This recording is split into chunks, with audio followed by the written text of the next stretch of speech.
Bawn, oh Ellen Bawn, darling, darling, dear, you sit a while beside me here. I'll die unless I'm near you. 'Tis for you I swim the Suir and breast the Shannon's waters.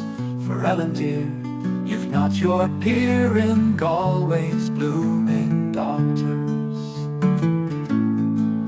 And I Limerick's gems and gold, and will to meet and measure, willow grace, abundance mine, and all Portumna's treasure.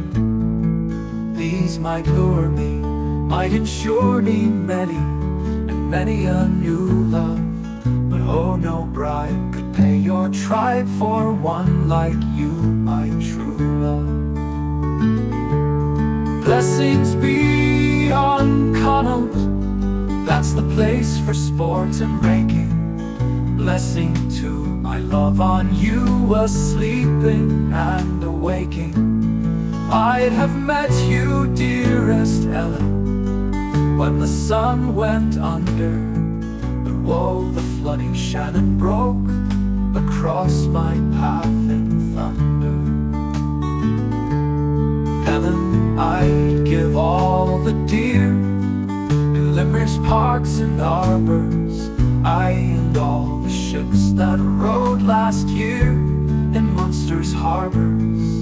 Could I bluff from time beyond, I first became your lover. For oh, you've given my heart a wound it never can recover. Would to God that in the sod my corpse tonight were lying, and the wild birds wheeling o'er it, and the winds a-sighing. Since your cruel mother and your kin choose to sever two hearts that love would blend in one forever and forever. Would to God that in the sod my corpse tonight were lying, and the wild birds wheeling o'er it, and the winds a-sighing. Since your cruel mother and your kin choose to sever two hearts that love would blend in one forever